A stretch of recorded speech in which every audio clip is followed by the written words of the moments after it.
السلام علیکم۔ یہ جو دیکھ رہے ہیں آپ، یہ مسواک ہے۔ اس کا اسلام نے طریقہ بتایا ہے کہ کس طرح سے پکڑی جائے۔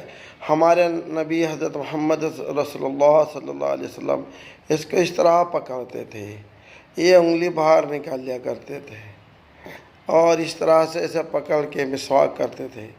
مسواک دانتوں پہ یہ برش کا کام کرتی ہے۔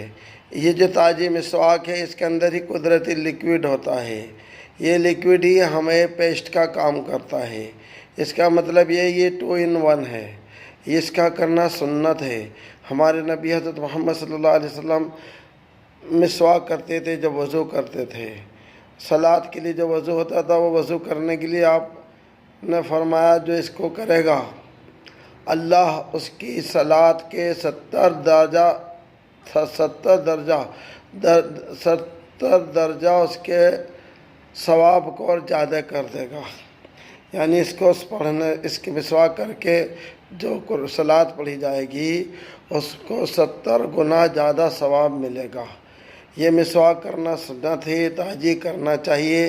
یہ مسواک 10-12 دن تک تازہ رہتی ہے، اس کے بعد اسے پھینک دینا چاہیے، پھر تازہ کرنی چاہیے۔ بازار میں 20 روپے کی مل جاتی ہے یہ مسواک۔ مسواک سے 71 فائدے ہیں، یعنی 71 فائدے ہیں۔ ایک فائدہ مسلم کو خاص یہ ہے کہ اس کے کرنے سے اس کو مرتے وقت کلمہ نصیب ہوگا، اشہد ان لا الہ الا اللہ و اشہد ان محمدً عبدہ و رسولہ، وہ کہتا ہوا اس دنیا سے جائے گا۔ ایک فائدہ یہ ہے۔ ایک یہ ہے کہ یہ وہ ٹوتھ برش پیسٹ ہے جو 2 in 1 ہے، قدرتی اس کے اندر لیکوڈ ہوتا ہے۔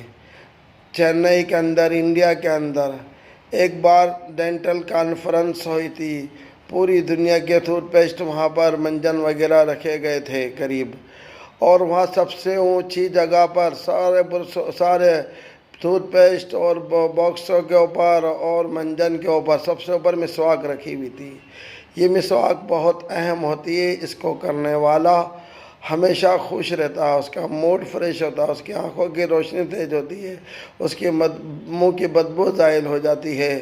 اور اس کو عرب کے لوگ کتنا شوق سے رکھتے ہیں کہ اپنے جیب، آگے کی جو جیب ہوتی ہے سینے کے اوپر، اس کے پاس ایک جیب بناتے ہیں مسواک رکھنے کے لیے۔ اس سے فائدہ یہ ہے کہ اپنے کو اس کی خوشبو آتی رہتی ہے۔ اس مسواک کا کرنا سنت ہے، اسے لازم پکڑو۔ یہ ہمارے نبی کا خاص پسندیدہ مسواک عمل مانا جاتا ہے کہ مسواک کرنا۔ مسواک کئی طرح کی ہوتی ہے، سب سے اچھی پیلو کی مسواک ہوتی ہے۔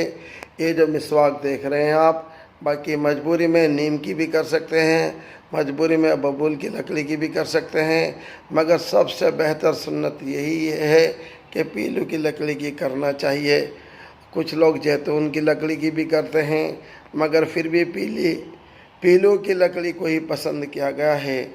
ہمیں چاہیے کہ سنتوں پر عمل کریں۔ اس دور میں جب سنتوں کو لوگ چھوڑ رہے ہوں، اس دور کے اندر اگر کوئی حضرت محمد صلی اللہ علیہ وسلم کی ایک سنت پر بھی عمل کرتا ہے، اللہ اس کو 70 گنا، اللہ تعالیٰ اس کو 100 شہیدوں کے برابر ثواب عطا فرماتے ہیں۔ اور جو وضو کرتے وقت مسواک کرتا ہے، پھر وہ صلاۃ پڑھتا ہے، اللہ اس کی صلاۃ کو 70 گنا زیادہ بڑھا دیتے ہیں، یعنی اس کو 70 گنا اجر زیادہ ملے گا۔ اللہ تعالی ہم سب کو صحیح سمجھ عطا فرمائے، دین کی بات صحیح کہنے کی، سننے کی، سمجھنے کی توفیق عطا فرمائے۔ آپ سے کچھ کہنے سننے میں کچھ غلطی کوتاہی ہو گئی ہو تو اللہ اپنے فضل سے ہمیں معاف فرما دے۔ آمین ثم آمین ثم آمین۔